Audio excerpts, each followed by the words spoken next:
Tooth brush. ഇപ്പൊ നമ്മളുടെ വിപണിയിൽ കുഞ്ഞു കുട്ടികൾക്കുള്ള ടൂത്ത് ബ്രഷുകളുണ്ട്, അഡൽട്ടിനുള്ള ടൂത്ത് ബ്രഷുകൾ, വലിയ ആളുകൾക്കുള്ള ടൂത്ത് ബ്രഷുകളുണ്ട്. കുഞ്ഞു മക്കൾക്ക് ഫിംഗർ ബ്രഷസ് അവൈലബിൾ ആണ്.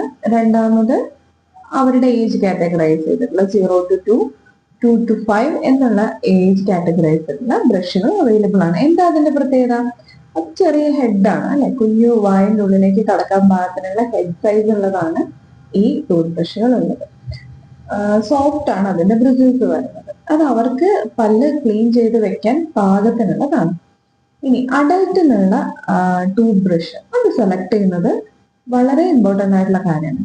കാരണം നമ്മൾ ബ്രഷ് ചെയ്യുമ്പോൾ നമ്മളുടെ മനസ്സിലുള്ള ഏക ക്രൈറ്റീരിയ എന്ന് പറയുന്നത് പല്ല് വെളുത്തിരിക്കണം എന്നുള്ളതാണ്. പക്ഷെ ബ്രഷിങ്ങിൽ നമുക്ക് നമ്മളുടെ മോണയുടെ ഹെൽത്ത്, അതേപോലെ പല്ലിന്റെ ഹെൽത്ത്, അതായത് പല്ലിന് തേയ്മാനം വരാത്ത രീതിയിലുള്ള ബ്രഷിങ് വളരെ ഇമ്പോർട്ടൻ്റ് ആണ്. അപ്പൊ ബ്രഷിങ് വീഡിയോ ഞാൻ കഴിഞ്ഞ ദിവസം അപ്ലോഡ് ചെയ്തിട്ടുണ്ട്.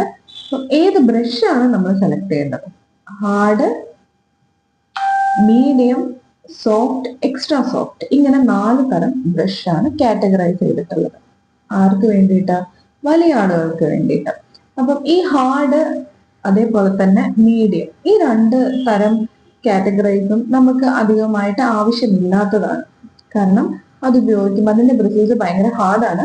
അത് ഉപയോഗിച്ച് നമ്മൾ ബ്രഷ് ചെയ്യുമ്പോൾ നമ്മളുടെ ഇനാമല് നമ്മളുടെ പല്ലിന്റെ വേരിനോട് ചേരുന്ന ഭാഗത്ത് വളരെ തിന്നായതുകൊണ്ട് തന്നെ അവിടെ തേയ്മാനം സംഭവിക്കാനുള്ള സാധ്യതകൾ കൂടുതലാണ്. ഒരു 35 ഇയേഴ്സ് എബോ ഉള്ള ആളുകൾക്ക് അവിടെ തേയ്മാനം കാണാറുമുണ്ട്. ഇനി അടുത്ത കാറ്റഗറീസ് എന്താണ്? Soft and extra soft. Extra soft എന്ന് പറയുന്നത് അത്ര അഡ്വൈസബിൾ അല്ല, അതിന് ചില മെഡിക്കൽ കണ്ടീഷൻസ് ഉണ്ട്.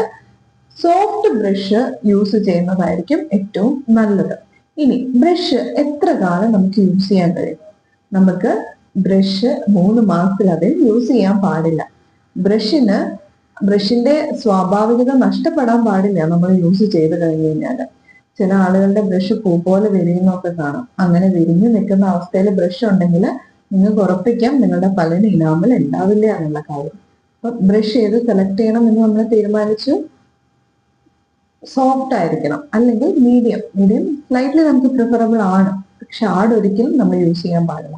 ഇനി ബ്രഷ് ഹെഡ്, അതിനൊരു ഷേപ്പ് ഉണ്ട്. ഇപ്പൊ നമുക്ക് ഹെക്സാഗണൽ ഷേപ്പിന്റെ ബ്രഷസ് അവൈലബിൾ ആണ്, അതേപോലെ തന്നെ ഓവൽ ഷേപ്പുള്ള ബ്രഷസ് അവൈലബിൾ ആണ്. എപ്പോഴും ഓവൽ ഷേപ്പുള്ള ബ്രഷ് സെലക്ട് ചെയ്യാനായിട്ട് ശ്രദ്ധിക്കുക. അതാണ് നമ്മളുടെ പല്ലിന്റെയും മോണയുടെയും ആരോഗ്യത്തിന് ഏറ്റവും ഹെൽത്തി ആയിട്ട് നമുക്ക് ബ്രഷ് ചെയ്യാൻ യൂസ് ചെയ്യാൻ കഴിയുന്ന ബ്രഷുകൾ. Thank you.